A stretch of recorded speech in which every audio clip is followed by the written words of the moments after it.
Hello, I'm Dr. Stephen Hassan with another episode of my podcast, which we've renamed to be Cult Conversations in the Influence Continuum with Dr. Steve Hassan. And today we have a very interesting guest. Lucas Wilson is the Shirk Postdoctoral Fellow at the University of Toronto, Mississauga, and was formerly the Justice, Equity, and Transformation Postdoctoral Fellow at the University of Calgary. He's the editor of a new book that I'm very interested to talk with him about called Shame, Sex Attraction, as opposed to haha, same sex attraction. Sorry, I couldn't help that. Survivors' Stories of Conversion Therapy. And Lucas is also the author of At Home with the Holocaust, Post-Memory, Domestic Space, and Second-Generation Holocaust Literature, which received the Jordan Schnitzer First Book Publication Award. Your public-facing writing has appeared in all kinds of publications, including The Advocate, QWERTY, LGBTQ, Nation, Religion Dispatches, and other venues. And you're currently working on two interrelated monograph projects that examine evangelical homophobia and transphobia in the United States. So, Lucas, I should say that John Sawyer, someone that I interviewed about his experience with exorcism and craziness, introduced me to you, and I immediately was like, yes, I want Lucas on. And I have written previously how conversion therapy is not therapy, it's brainwashing, and it doesn't work. You can tell people that they're not gay and indoctrinate them, but it just doesn't work because people are gay. With that, forgive my ramblings a little bit, Lucas. So did you have a personal experience that caused you to want to do this volume, or tell us about how you came to write it, please? Yeah, so I born and raised in Canada, Toronto, Ontario, Canada, and I made the really unwise decision to study at Liberty University, Jerry Falwell School in Lynchburg, Virginia. And it was there that I underwent 4 years of conversion therapy. And so I actually knew that they had a conversion therapy program there before I went. And because I was a young evangelical and believed that, I could not be gay and a Christian at the same time. Now I'm not a person of faith, but at the time I was under the assumption that I had to become either straight or give up my faith. And so making the decision to go to Liberty was, for me at the time, something that was important to me because I thought that this was going to be an avenue for me to become straight. Newsflash, I'm still a big old homosexual, as these folks like to call us. And anyway, obviously, as you alluded to, conversion therapy doesn't work. This is a bogus bunk science that has never worked. And despite it's a lot of claims, it's not a science. It's just a program to indoctrinate people. And I do want, a lot of my listeners know this, but my son is gay, and I have a lot of good friends who are gay and trans. So I'm like progressive. So, human rights, freedom of mind, freedom of body. Please continue, though. No, you're exactly right. It's not science, and that's why I say bogus or bunk. But yes, to your point, it's not science. There's no research to back up the efficacy of these practices. And so that's what I went to the school for 4 years, and of course, graduated. And then after that, it was actually in the wake of leaving Liberty that I started to really feel a lot of the consequences of conversion therapy. Because for me, at the time, again, I was still a person of faith. I was a committed evangelical, and I believed that God is good and that God wanted me to change, that God wanted me to become straight. And when I wasn't changing, and after I had left Liberty and gone through, 4 years of what I described at the time as pastoral counseling, which is nothing short of conversion therapy, in the context of Liberty and a number of other places, I started to realize that I wasn't changing and that things weren't, happening the way that I thought that they would after meeting with him, after, devoting a lot of time and prayer and, reading of scripture and fasting. And if you counted, all of the months, the weeks that I had fasted, I would fast for about a week at a time. If you counted all up, it would have been months in total that I was trying to become straight. And when, again, I left liberty, it was then that I realized, well, I'm not changing. And if I believe in a good or perfect God, and this was my mindset at the time, then that means the problem is not God. The problem, therefore, is me. And that's when a lot of that guilt and a lot of those negative feelings turned into shame, right? That not just, oh, I had done this bad thing, but this is who I am. I am, queer. I am sinful. I am bad. And I turned, into the problem. It was no longer same-sex attraction, or queer temptation that was the problem. I was the problem. I was the sinner. I was the whatever. And so a lot of those feelings turned into a lot of self-hatred, and the list goes on of negative affects or emotions that resulted. And that's, standard for destructive religious cults. It's always your fault. It's always your problem. You haven't prayed hard enough. You haven't sacrificed hard enough. The leader's perfect. The leader's talking for God, and they know the Bible. And you just have, you just have to repent harder, and flagellate yourself more. Except it doesn't work, and it's just a tragedy that that the scriptures are used in such a distorted way to undermine a message of love and kindness and compassion. And we can go on and on about it, but I can tell you that it's just an attempt to brainwash or mind control people to believe they're straight. My former cult, the Moonies, had a conversion therapy program too. I don't know if you were aware of that, but they also teach against gayness, and they're going to fix you, and fasting and prayer and all kinds of conditions, blah, blah, blah, and even marry you off to a woman, that's going to fix you, except it doesn't work. Yeah, we gave it the good old college try. We did our best, but still here, still queer. Yeah. So tell us more about the other contributors to this volume, because I see you're the editor, so you didn't write the whole book, correct? Yeah, that's correct. So I wrote the introduction. I wrote my chapter. My chapter is about my experience in group conversion therapy. Though most of my experience was actually in one-on-one conversion therapy, I wrote this chapter to focus on my experience in the group program. But putting that experience aside, there are 16 other contributors. There's also a foreword written by Garrett Conley, the author of Boy Erased. But the contributors, Boy Erased is the documentary that I saw. Is that right? It's the memoir that turned into a film. And so it's like a fictionalized account of his experience. The film is, that is. So although in the collection, there are a few folks who don't come from Christian backgrounds, one from an Orthodox Jewish background, one from what he describes as a cult, and one from a secular family. The rest of the contributors are all from white Christian fundamentalist or evangelical backgrounds.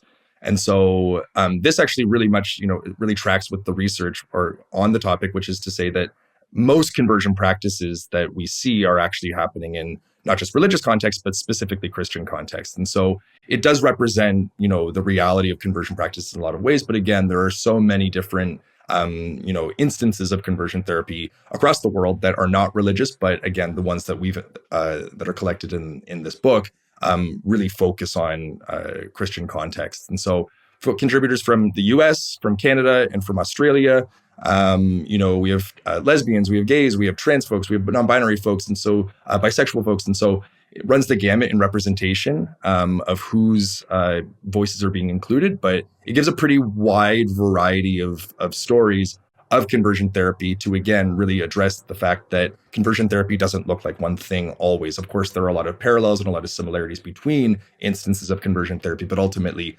each one is very much individual, and that's what the collection in part gives voice to. Right.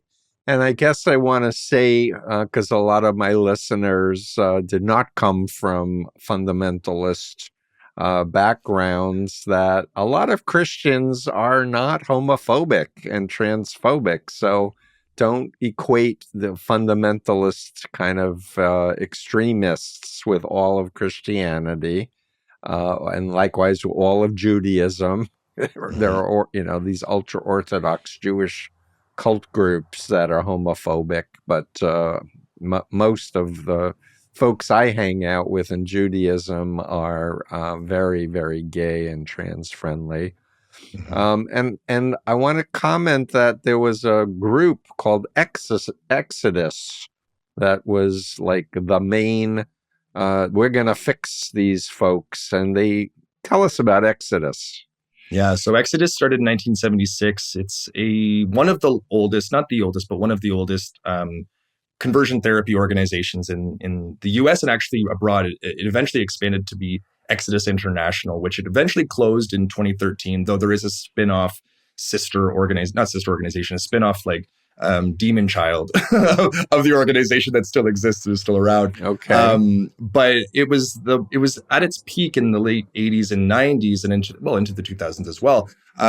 It was the preeminent ex-gay, again, and we talked about this before, putting quotes around everything, but ex-gay, of course, these are queer folks who claim an ex-gay identity, though their orientation is still very much queer, as one would obviously expect. But it was, at its height, it was one of the most powerful ex-gay organizations in the world, and has, had hundreds of affiliate, organizations throughout the US, Canada, and abroad, or in other countries. And so, if you're thinking, obviously I went to Liberty University, Jerry Falwell, the founder of Liberty University, his church, Thomas Road Baptist Church, had an affiliate organization, the Freedom Ministries, and the Quest Ministry specifically was an affiliate of, Exodus International. So it really was the powerhouse ex-gay organization that dominated a lot of these conversations and influenced a lot of these organizations through, both in the past and today. Right. But they failed. They basically disbanded, said it doesn't work. Yeah. So, for our listeners, I'd like you to share more about the journey of, because you speak about it as kind of, yeah, I checked it out and it didn't work and I'm fine. But I suspect you really were tortured and, abused. And I'd like to hear more details if you are willing to share, please. Absolutely. Yeah. My current posture is very much affected by and influenced by a lot of therapy and a good sense of humor and perhaps some study. And so, but that's for good me, because that inspires anyone who's listening who may be struggling and currently involved with a group of any kind with their sexual attraction. This will give them hope that there is some humor after the healing happens, right? That's it. Yeah. And, humor, of course, is one way of even dealing with, the experiences. And for me, in the collection, you'll find that both my story and a few other stories do use humor as a narrative tactic. And I think also just as an emotional sort of healing tactic as well. But for me, when I was in conversion therapy, I write about the group experience in the collection, but I only went to that once. I really wanted to check out the group, but the bulk of my conversion therapy experience was really in the one-on-one sessions that again took place over the span of 4 years at Liberty. And so I was meeting with the pastor, Dane Emmerich is his name, who was in charge of dealing with those who are quote unquote addicted to sex, addicted to pornography, and addicted to homosexuality. And so for me, they put it in one category, huh?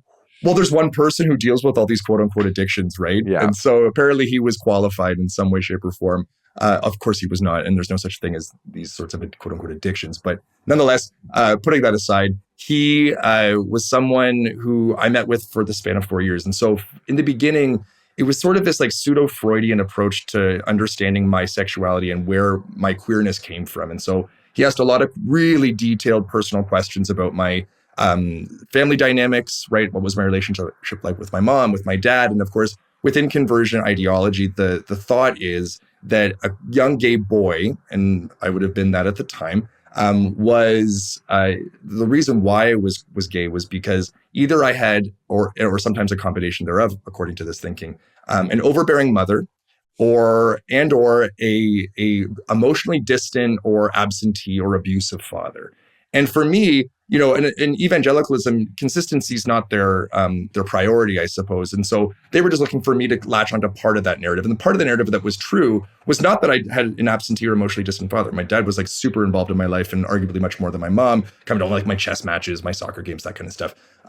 But my mom was overbearing. And so that fit the narrative, right? And so what they say is that if you have this sort of family dynamic, what you're going to do is you're going to be attracted to that which is opposite of you once you hit puberty. So if you're a young gay boy and you are living in the world of girls and you're, distant from the world of, masculinity, and you're not a real boy, like Pinocchio, I guess, what you need to do is what happens is when you hit puberty, you go for what's opposite of you. Of course, evangelicalism operates in a binary. So it's, if I'm a more effeminate boy, then I must, once I hit puberty, be only attracted to boys, right, or men. And so that was the narrative. And then what they say is over time, you habituate that desire for the opposite sex, because it's not really, a desire, sexual desire, because according to these folks, all folks are latent heterosexuals. Everyone in the world's a heterosexual. It's just that some struggle with, same-sex attraction, which is a way of divorcing the sexuality, the quote-unquote sin, from the individual.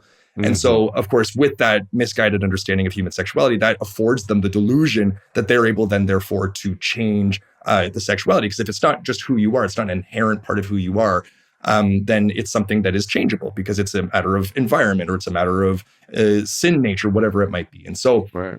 For me, I was, so we went through all these questions of, right, where did this come from? What's the root issue, the root cause of my sexuality? And so over time, after meeting for the first few times with this pastor, Dane Emmerich, it turned into conversations of doing a number of things. One, we read scripture together. We prayed together. He was always the one praying for me, never me praying for myself, which I think is quite indicative of how, he was the one speaking on my behalf to God. And I didn't necessarily, not to say so you would pray out loud, like, "Dear God, please help Lucas overcome his sin," type stuff? Precisely what we would do. Oh, yeah. Really? Because the Moonies would do that all the time. And it was a primary tool for indoctrination, because you'd be like programming the person and you'd be telling God what to do. You know? And it's a way of scripting, right? Like, it's a way of scripting God. It's a way of scripting the individual who's, experiencing the quote unquote therapy, right? Yeah. It's you telling them who they are, what they're doing, and what they need to do. And so that was certainly programming part of it. Is what I would call it. Exactly. And, and part of that too, and this is something that I've thought a lot about since, is how it wasn't just prayer, right? It wasn't just him praying for me. It was also that he would always lay hands on me. And it was always, when we first met, it was always a big bear hug. And then at the end of the meeting, a big bear hug. But when we prayed, it was always either a hand on my leg or a hand on my shoulder, which, looking back, like, incredibly weird, incredibly creepy. And I think a lot of things about it now. But at the time, the way that I conceptualized it was that he was showing me in some ways like good touch, bad touch, like what you show a child, right? And it's a way of modeling. Giving him the benefit of the doubt. I'm sorry, I don't have that frame from too many clients that I've worked with who turned out, like with John Sawyer, his exorcist was gay and, had self-hatred and was caught, having sex with boys. Yeah. Well, this is not what I think now. Again, I think now it's like totally creepy and totally weird. But again, at the time, this is how I conceptualized it. Because even though I thought of it like this, I always thought, like, it is kind of weird that he touches my leg. And it's not just at the kneecap, like it's on my thigh, like this. But again, within evangelicalism, you're able to sort of block that out and say, no, like, this is him doing what's good for me. He's showing me how I can be affectionate or physical with a man and not be sexual, right? This is at the time very much the framework. Of course, now I'm with you. Like, I think it's just like wildly bizarre. And it's like grooming and, guys going to women who are sexually abused. I'm going to help heal you and I'll show you the true love, and just, then the guy abuses the woman. It's just like, oh, give me a break. Well, that's exactly unethical. It. Precisely. And I think that that was certainly part of it too. There was this like tactile aspect in addition to the prayer and scripture. But we also read a handbook, which mine was Alan Medinger's Growth into Manhood, Resuming the Journey, which again is the idea that I deviated from the path of masculinity, and all I need to do is through habituated performance of heteronormativity and masculinity, I can get back on that path and become a real man, aka a heterosexual man. if I'm only to perform that gendered script of, hegemonic masculinity. And so we read this text, but on top of all of that, the big part that really stands out at this point is how I was asked to give an inventory of both my slip ups and my victories. So victories were moments where I had, avoided quote unquote temptation, right? I said no to sin. If the flesh was weak and I wanted to look at pornography, I was, I went for a run. And so instead of, masturbating, I went for a run, and that was considered a victory. That was considered something to celebrate and something that was good. So masturbation's a big sin. It was in the Moonies. Isn't it? Masturbation's a no-no. 100%. Yeah, it's a big no-no. Pornography, which is oftentimes coupled with it, also a big no-no. Even though Liberty had, porn blockers where it was considered like an illicit site. For those of us who speak more than one language, we were able to very quickly and easily find our way around that. Me being Canadian, you could find French websites. But putting that aside, the other side of it was that we were expected to give an account for all of our quote unquote slip ups. That is the times that we gave into, our temptation. So you had to confess what actually happened if you had a slip up. That's it. And you have to take a cold shower or fast. You were talking about fasting. I want to hear about that. Yeah. So I don't remember, to be honest, if in fact the fasting came from his direction. I remember in high school, and I became a Christian in high school. I wasn't raised in a Christian family, but I became a Christian in high school, and they talked about fasting then. They talked about fasting throughout my time at Liberty. And so I always thought of that as a really important spiritual practice, that I was depriving myself of food. And, mostly, I think I drank like Gatorade or whatever I drank. So I guess not a complete fast.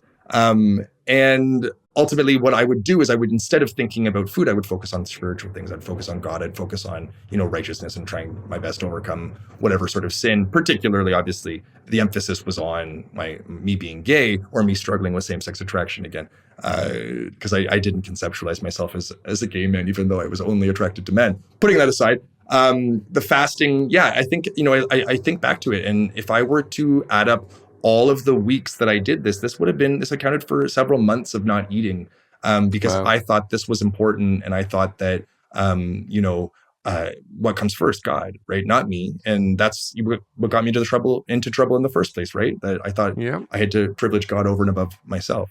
But what's interesting in your story is you were not raised Christian, but you converted. So what did your family think when you were converting to Christianity? And was your family homophobic before? Did they have any clue about you? So I would say, when we were really, really little, we would go to church on and off, but it was never a sustained thing. We were like a good Canadian family. We went to the cottage on weekends. Eventually we didn't go to church. And so that for us, and on top of that, my dad was not a Christian. My mom, I think the best way to put it is that my mom was haunted by her Baptist demons. But my dad, agnostic, super cool, hippity dippity, chill, wonderful man. Whereas my mom, again, really struggled with a lot of her upbringing, and that, bled out into how she raised us, where we did go to church for, however long, but ultimately I'm the youngest of 5. And so I had the least exposure to church out of all of my siblings. And so when I was going into high school, I got really into the creation versus evolution debate, another story. And that drew me back into church. And I went back to the church that we had gone to when I was little. And once I was there, my dad thought it was super bizarre. My dad thought it was so weird. And, I told my dad when I was a kid, I was like, Dad, I'm not going to, listen to any music unless it's written by a Christian artist. And he's like, what the hell? My dad wrote a book on Bob Dylan, yet. So he was and he has a music studio in a basement. He owns a record store downtown Toronto, super, cultured musical. I like your dad already. Keith was a good man. And so I think that for him, he was you're losing out on so much, so many opportunities and culture and experiences just because the person's not Christian. That's what you're closing that door. And he thought it was so bizarre. And he wasn't alive. He died when I was 16. But sorry. It's fine. I had him for 16 years, and it was, wonderful to have him then. It's still tough to lose your dad when you're 16, or any age if you had a good dad. Yeah. But please continue. So when he was, when we knew he was going to die, I still wasn't planning to go to Liberty just yet. In fact, I went down and visited Liberty shortly after, he was that grade 10? No, it would have been a year after. Shortly, about a year after he died, I went down and visited Liberty. And that's when I made the decision that I would go there. And that's when I discovered that they had that conversion therapy program. And that really was a big draw for me to go there, as opposed to where I would have gone, Steve, which was University of Toronto. And looking back, like the quality of education, right? Like what a wild sort of comparison that would be now. But again, whatever, you can't live in the past. And so I didn't go out to U of T. I instead went to Liberty. But he found it very bizarre. My mom, on the other hand, thought it was something to celebrate, that I was, connecting with my faith. That, oh gosh, look at Lucas. I was always the golden child. I was always the sort of like do everything my parents say and cause no real trouble and did well in school. And so for my mom, she was like, well, isn't that just great? You're going to go down to, the USA where everything's bigger and better. And, she thought it was wonderful. And so my siblings thought it was weird as well. They thought it was like wildly bizarre, but none of them knew that I was in conversion therapy until I got out of Liberty, until I deconverted. That's interesting. So why didn't you share with your family? With my mom, I always knew that she was homophobic. Like there was no doubt, and that came from both implicit and explicit messaging over my childhood. And so I knew she was not going to be a safe person to tell. My dad wouldn't have given two hoots, but my mom certainly. I knew she would care. And so when I did have an overbearing mom in a sense. Guilty as charged. No, I don't, and I don't know your mom at all, but she had a outsized influence on your journey. Without doubt. Please continue. And so I think that I knew that she was not going to be a safe person to talk about this with. And I'm so glad that I didn't, right? Like had I told her in high school, I could have been kicked out of my house, right? Like she responded in a very negative way, to the point where I didn't talk to her for years. And then we started talking, and then we stopped talking, and then we started. And anyway, it's a long story. How are things wild. Now? I haven't talked to her in almost a year. It's always the same sort of. It turns into a fight. It turns into, oh, you're gay. It turns into whatever she sort of picks. Is it really just about the gay thing? Well, you know what? I'm the youngest of five. I have here on my phone. This is here the Wilsons, circa 1993, and so none of my siblings talk to her. So it's not just me. She picks whatever she wants to pick. For me, it's being queer. For my siblings, it's their children, and she'll say like they're going to hell, and it's like that's what you're choosing to talk about. So she's kind of out there religiously, in other words, intolerant. Again, I think it's like a matter of being haunted, because does she, I don't know what she actually believes. I think she just does this because her religion lends itself really well to her being a not so nice person, to put it mildly. Again, maybe she really does believe this. I don't know, but her life has never reflected believing in God. And you would never know that she believed this unless she explicitly said it when she said it. And oftentimes that was when she was angry. So, yeah. So I'm interested to know about your healing process and what others who've written in their stories in your book, because I haven't read the book yet. It's coming out momentarily. But like what are the things that one needs to understand or cope with to deal with what was programmed, or at least attempted programming on you? Yeah. So for me personally, I'll go from my personal experience, and then I'll go into, some of the research, and also just, what folks have said who are contributors. But for me, I mean, like I said, therapy was helpful, obviously. And that was something that, I could think everyone would benefit from in general terms, and obviously for survivors of conversion therapy. But for me, a big thing that really I attribute a lot of my healing, to is academia. I went on and I did my master's, and then I done the master's, and then I taught for a year, and then I did my PhD, and then I've been doing postdoc since. And for me, a big part of the healing was not just thinking through what happened, because I, even just having the language, coming to terms, right? Finding terms or language or, words to describe my experience. I didn't even think of what happened to me as conversion therapy. I thought of it as, I was meeting with the pastor. Of course, I had heard of what conversion therapy was, and I thought, well, that's not me, or I never even thought that could be me. But then one time, an office mate of mine said, Luke, sounds like to me like you went through conversion therapy. And I was like, well, I guess you're right. I guess that's one way of putting it. And then that led me, there was these small little breadcrumbs that, because I was still a person of faith after Liberty. I eventually gave up my faith by the time I was like 26, 27. But before that, it was this slow deconversion process, and also just a reconceptualization of my faith. But I started reading voices that were very different from me. In particular, I did a lot of my past research was on Holocaust studies and reading, Jewish accounts of the Holocaust and memoirs and, Elie Wiesel's work and, Primo Levi and et cetera. Is your family Jewish? No, No, I you just got interested in it? I did, yeah. Very fascinating. I'm Jewish, so right, that's why I asked. yeah. And so for me, reading even just like taking Wiesel as an example, reading Wiesel protest God, right? That saying, God, like what happened? Let's talk. There's that New York Times article he wrote, years back, and he said, God, let's get to the bottom of this. Let's just like hash it out. Let's figure it out. Obviously, it's an open letter to God, and there's no response. But hearing him talk to God that way for me was radical, right? And thinking I can talk to God that way because, of course, within high control religious context, that's not an option, right? You don't protest, you simply follow. You are obedience, reigns Right. supreme. And so for me, reading, even just those voices, and then reading, texts that related to gender and sexuality, again, with no basis or no evidence to support my belief, I believed I was a straight man. I believed I was heterosexual, but I just struggled with, dabbling in queerness.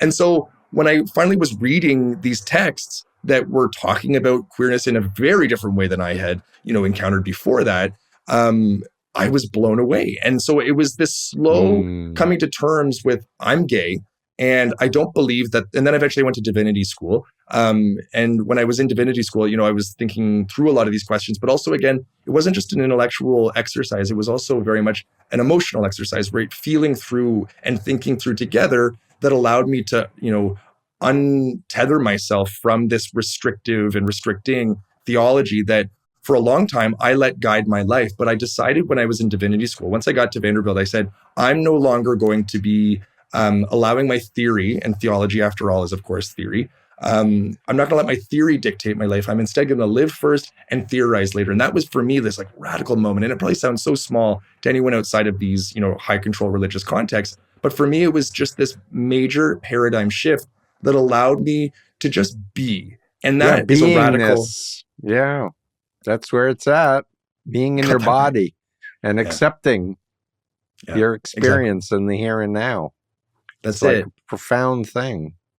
And that's exactly it. The profundity of it was just that I could finally just live a life without having to constantly weigh and measure and think and over scrutinize, every step everything that I did. And, speaking even about, other contributors, there's one story in the collection where he talks about when he was showering, how that was a moment of anxiety because for him, if the moment you're in the shower, you're naked and you touch yourself, there's that temptation to masturbate. And I forgot about that until I read that story. And that story reminded me of things as mundane and everyday as showering were moments of anxiety that I had to really think through and sort of like strategize almost every day how I was going to get through a shower without doing something that was considered wrong by God. And that for me, for me, it was realizing all these things over a period of time and writing and reading other voices, encountering other voices, having conversations with people who were very different from me that allowed me finally to have perspective on my life as they offered perspective on my life. And I got to see, how they lived theirs and how I didn't want to live the way that I was living. And I thought for so long, I just wish that I didn't have this theology. And finally I realized, oh, I don't have to have that theology. I don't have to believe this. And in fact, there are no consequences for not believing this. And in fact, there are a lot more consequences to actually continue to invest in this theological system. And so I would say that higher education really was that which allowed me exit from this high control religious group that, of course, controlled how I thought, controlled how I acted, and controlled really every aspect of my life. And so that's what I would say for it's that. very, very resonant with my understanding and my experiences with other folks that I've met and people that I've worked with over time, that the intellect comes out first, the curiosity, the psychoeducation. Reading The History of God by Karen Armstrong blows people's minds away that, you mean God is a bigger concept than just fundamentalist Christianity is like a big, big deal. Mm-hmm. And then the emotional stuff catches up after the intellect, organizes the beliefs in a way that opens up the door for permission to yourself to just be. and that it's healthy to be in your body, and it's a very natural and normal thing to masturbate. Like, I was in the Moonies, I didn't masturbate once because I was so indoctrinated about demons. But I grew up Jewish. I didn't believe in Satan or demons, but man, they really installed that shit in my head. And it took me a year after my deprogramming from the Moonies to kiss a woman and not hear the lectures in my head about demons and how Eve seduced Adam, and Satan took over humanity and blah blah blah. Mm-hmm. And I guess because I'm my intellect when I got deprogrammed, because I had an intervention, was the frame was Chinese communist brainwashing.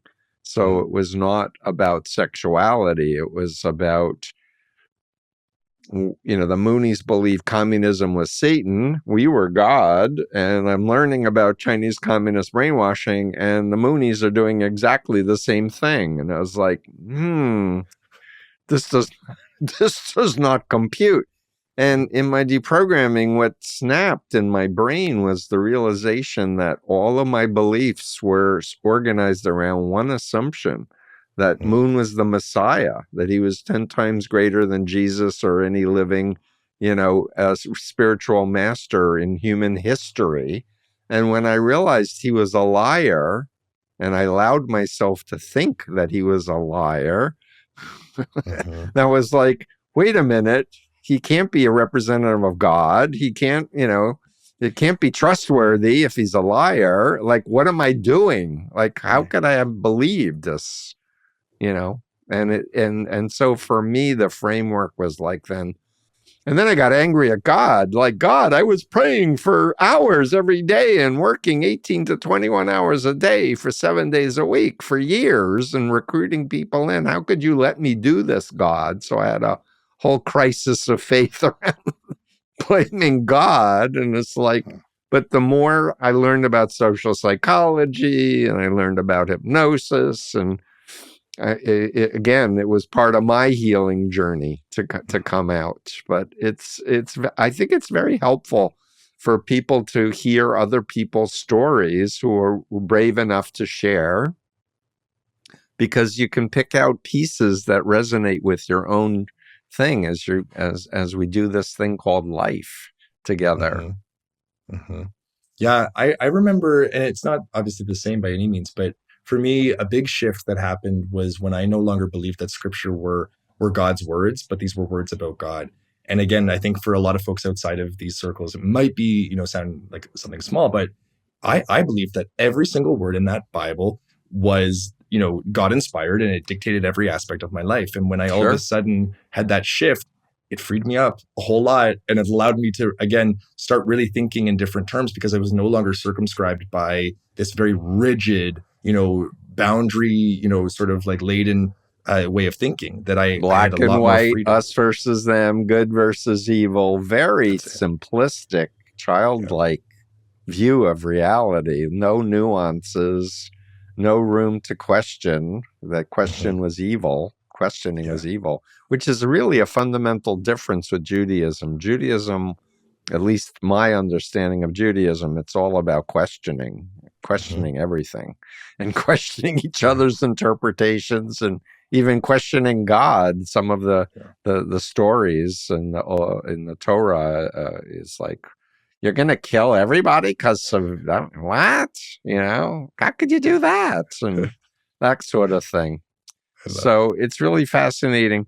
So I want to ask you to speak to people who were raised in this fundamentalist, black and white, all or nothing, good versus evil view. What do you wish that they might do as a stepping stone? I mean, if they're listening to this, it's a stepping stone, I feel, just to listen to this conversation.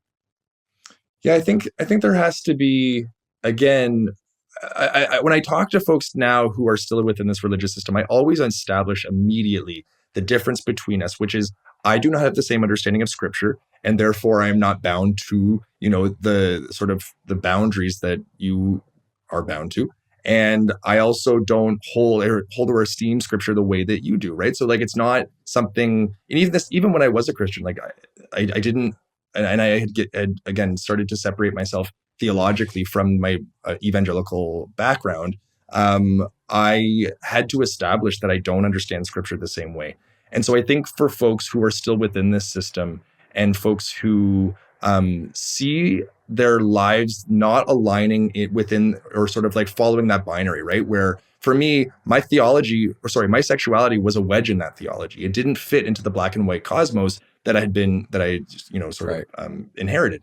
And so for any sort of difference, and I think it's oftentimes a lot easier for queer folks, for people of color, for women, for those who are not really straight white men, that they see the power difference or the power sort of dynamics within this system. And they say, that doesn't seem right because I'm not afforded the same privileges or powers as, so and so, so and so, and so and so. And so I think that it's quite difficult for a lot of folks who don't have that part of their identity that does differ from the majority to see this. But for those of us who do, I think that's in and of itself a stepping stone. That's something where you say, why don't I fit if I'm a queer person or if I'm a woman or if I'm a person of color? Like, what about me is, disallowing me to enjoy the fullness of this religion that so many other people seemingly are enjoying? And so I think that having that critical awareness, and of course, there are a lot of folks who are queer, there are a lot of folks who are women, there are a lot of folks who are people of color who are, they have that internal racism, homophobia, and sexism, whatever. But I think that it takes really having conversations with people who are different.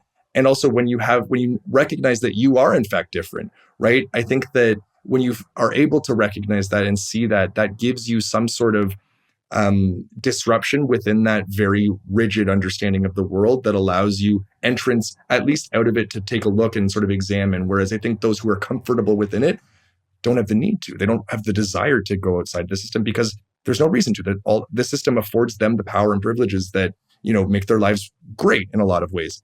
And so I think that really for me, it's finding that disruptive element, whether that's your own identity, whether that's someone else whose views are different from yours, and not simply going into that conversation with someone who is different and saying, here's why I'm right and I want to prove you wrong, but simply just shut the hell up and listen, right? I find that with evangelicals and those within the new Christian right, so often they just want to hear themselves, right? And this is asking a lot of these folks because really like their number one goal is to evangelize and it is to bring people to Christ. But to recruit, you mean? Precisely.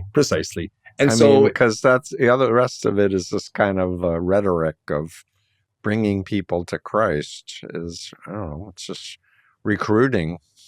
Well, even if you think about like the idea of a conversion practice, right? Inherent in that term is conversion. And if you think about with what's inherent to Christianity, it's not just these conversion practices to make queers straight and or heteronormative or find attraction to the opposite sex. The inherent within Christianity is this idea of conversion, and really maybe a better term for it is colonization, right? Where it's trying to say, okay, you're different. I'm going to come here and I'm going to bring you in, and I want you to be a part of this system. And to be part of the system, you need to homogenize. You need to be one with us, which is to erase difference, which is to flatten out difference, because these systems are allergic to difference.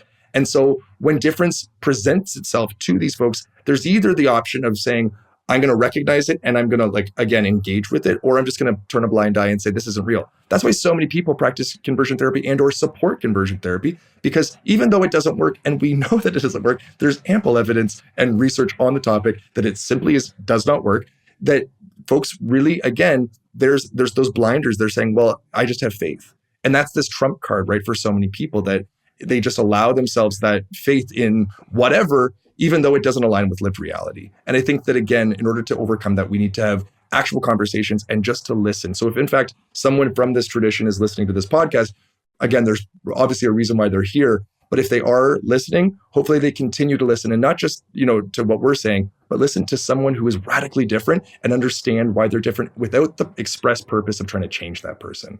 Yeah, exactly. So I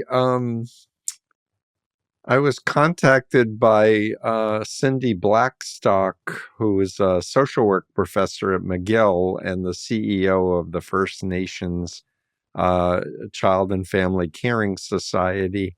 She heard me on a Lincoln Project podcast years ago, and she said, I've been trying to think about how to deprogram my people, and I think you might be able to help. And so I did a 2-year project with her, applying my bite model of authoritarian control and the influence continuum to the process of colonization, because that's what you brought up, is it's like colonization. And the reason I'm bringing it up, aside from the fact that it applies, is that in my research, because I really was very ignorant about what was done psychologically to indigenous people. I knew their lands were taken over, etc., but I really didn't understand what was being done with the kidnapping of children, putting them in religious schools, and that whole process. But I learned about this Pope's edict of the doctrine of discovery, which Pope Francis apologized for and officially rescinded, I think, last year. But it was like, go out, around the world and convert them or kill them, like just whoever you meet. They're heathens, so can make them good Christians or kill them and take their lands and their resources. And this was the head of the Catholic Church. This was an official doctrine. And for me, I was using Chinese communist brainwashing as the first, methodology of brainwashing. And I'm like, 400 years earlier, the Pope was telling people, and they were doing the control of behavior, information, thoughts, and emotions, and giving them new names and the whole bite model stuff. So it was fascinating for me. And we did 2 webinars and we did 3 information sheets that's up on my Substack about this. And but I think it applies to so many other colonization efforts around the world of different indigenous people who were taken over. 100%. By people thought they were superior because they had the truth, And now that we have some perspective on history, it's like, yeah, not exactly a monopoly of truth, eh? Yeah, it's like I have an allergy to anyone who thinks they know the truth with a capital T. And like you, I did my doctoral work, and I found it changed my identity to be a scholar, to think about how to make room in my mind for other ideas and to unpack them, to critique them, hold on to my own, but also just to think of myself as a scholar and not just as an ex-muny or as a therapist. And it really has helped me do my work in terms of wishing to educate more people about how our brains can get hacked and we can be taken over and radicalized and follow really bad leaders who do really bad things to other people. Because I really do believe the human species has really been so successful, I believe, because we help each other, because it's based on trust, not because of fear and control, which is what, Trump and other authoritarians are trying to push, that we, kiss the ring or die. We'll get revenge on you if you dared to question me. And I just kind of put my third finger up, virtually, and say, no, sorry. That's the correct posture. That's the correct posture. Well, I want to go to sleep at night knowing that I'm a good guy and that I have values and that I'm congruent with my beliefs and my behaviors and such. So, what can people do to help folks who've undergone conversion therapy? I know John Sawyer just had exorcisms over and over and over, which was incredibly traumatic. Sounds like much, much harsher than your experience. And therefore, much, much more therapy that's trauma informed. But what else can you share that if there's therapists listening to this, for example, were there any things that your therapy was particularly helpful with? The technique or the angle or? Well, I mean, I think so. I should say first now, maybe you already said this, but I just want to include that John's story is included and the exorcism story is Thank included. you. Yes, I don't think we said that explicitly, and he did tell me that when he introduced me to you. By the way, my story is included. I just think the world of John. I think he's super. Yeah, he You're is. pretty cool yourself. Right back at you, Steve. Yeah, no, so his story's in there, and again, you're absolutely right. Like, and there are really, how do I, there are torturous stories of conversion therapy that I've heard over the years, and thank goodness that my story is markedly different. Obviously, there were a lot of negative parts to it. There were parts that really impacted me for a very long time, but I didn't have exorcisms like that. I had one exorcism that, again, didn't really work very well because here we are. But that was like a one-off sort of experience, and it was very bizarre. But what I will say is that, there are folks who undergo electroshock therapy. There are folks who are tortured psychologically, physically, emotionally, mentally, spiritually, however you want to frame it, in multiple ways at the same time. And so for me, yes, my experience was quite different. But thinking about, ways to approach survivors and ways to support them, the number one cited way of supporting a survivor in a more recent Canadian study was having a community that listens. And I think, we were talking before about how radical it can be to just be. I think another really radical thing to do is to just listen. And I, again, alluded to, evangelicals just listen, but we have a little bit of the jury's still out whether or not they're going to just listen. I don't think that's going to happen anytime soon. But putting that aside, for folks who are supportive and those who do want to help, survivors, listening and listening without judgment, right? And not putting your perspective onto their experience. Because again, I think about it, and you probably think about your experience with the Moonies. You think, like, how the hell did I allow myself to do this? And of course, we know, like, and your research and my research backs up, and we sort of think through and have analyzed, how did we get there? Like, what caused us? I wrote books to allow on it, ourselves? in fact. Right, and this is in part what I've been trying to do for the past few years.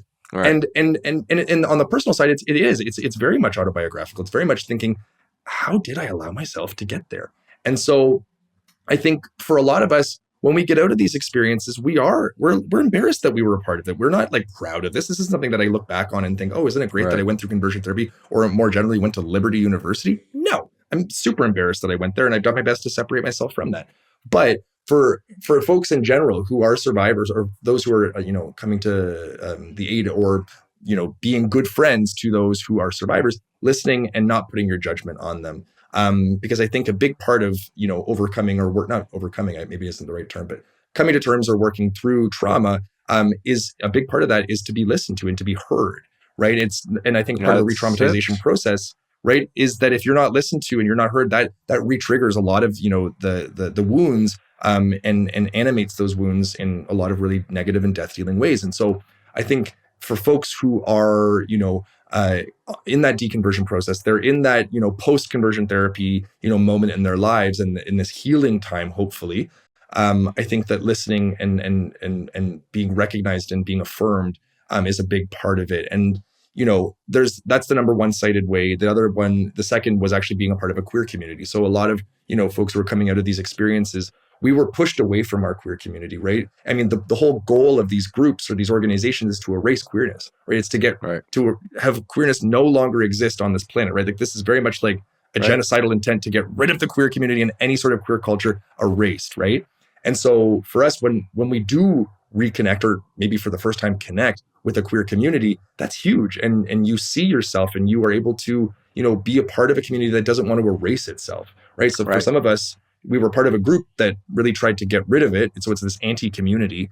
But now to be a part of a community that affirms itself is again, talk about something being radical, that's radical. And so these were the two number one, these were the two top cited ways that folks are able to support folks who are survivors of conversion therapy. Other ways are trauma-informed therapy, like you said, queer affirming therapy, and a few others. But those were the really sort of the ones that stood out mostly within that survey. Yeah, that's great. So do you know Judith Herman's work in her book, Trauma and Recovery? She's a psychiatrist and one of the most famous. You may want to check out this book, Trauma and Recovery, and exactly what you just said. She said the number one way to help a trauma survivor is to listen and believe them. Yeah. because so It's many important. people have been traumatized. They tell their story and people are in disbelief. Mm. And it's a really big deal. And regarding the need for community, we're social creatures. We're not meant to be, we're not rational. First of all, we're emotional and we're social. And we're meant to be connected to others. It makes us better people to have, connections to others, and it expands our understanding of reality and our emotional range. And so I'm just going to come back to my influence continuum. I don't know if you've seen it yet, but it basically describes ethical to unethical. I can Mm. hold up a graphic that's from my website. But ethical to unethical people, leaders, groups. And I have this model that I just put online, mybiteModel.com, where people can take like a queer community and you can fill out, is there behavior control? Mm. Never to always. It's a Likert scale, if you know about quantitative studies. Behavior control, information, thought, and emotional control. Mm. And so we want to categorize, like if you categorize Liberty University, your experience there, it will give you a number of how authoritarian it is. Mm. And it's anonymous, so people can do it. No one will know it's you, but you'll get a number. But we're looking to gather data on groups, healthy groups and unhealthy groups, in order to start, developing more, peer-reviewed journal articles, and just to create more awareness that there really are differences, like fully informed consent and encouraging people to question. And you can read whatever you want to read and talk to whoever you want to talk to, or you have to believe, and you have fear and obedience and all of those types of criteria. And what freedom of mind is about is, I say, it's your mind and you should control it. Don't look outside of yourself for someone else to control you. Like, you Mm-hmm. decide what you believe and how you want to live your life. Mm-hmm. And hopefully we can live together on planet Earth and help each other, lift each other up. Absolutely. So, Lucas, the book is, let me just read the title again. I have a whole bunch of notes here. Shame, Sex, Attraction, Survivors' Stories of Conversion Therapy. Last words are yours, my man. Well, one thing that just struck me when you were saying, that we all want community. I think that's why we went into these groups initially, right? Like, in large part, to find that sense of meaning, that significance, that belonging that you find in a community, that we were in search of that, and we were led, into these communities, or led ourselves in these communities, whatever it was, and we realized how powerful and negative these experiences can be. But again, I think, the reverse of that is finding these more liberatory or sort of liberating, communities that really give us life and don't, try to define and control who we are. I think that comes after, thankfully for a lot of us. And obviously for a lot of people, that's not the case. And a lot of people are still within these communities, even though these communities actively work against them. But for me, I'm just super grateful, to have both, my personal communities. My family is, other than my mom, is quite great. My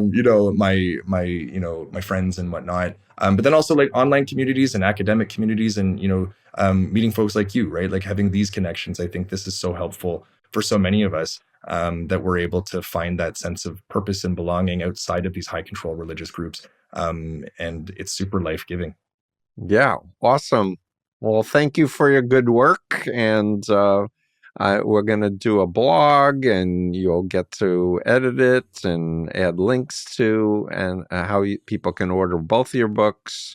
And Cool. if you do other podcast interviews and want to add links to the blog on my Substack, we can do that too. And thanks a lot. Thank you, Steve. I appreciate it. Steve Hassan here. It's been decades since my family rescued me from the Moonies. I've been at this for over 47 years. The need has never been greater. If you're able, please consider hitting the super thanks button below, and it'll help us to do better. Every penny will help us toward our goal of educating the planet about undue influence. Remember, it's your mind, only you should control it.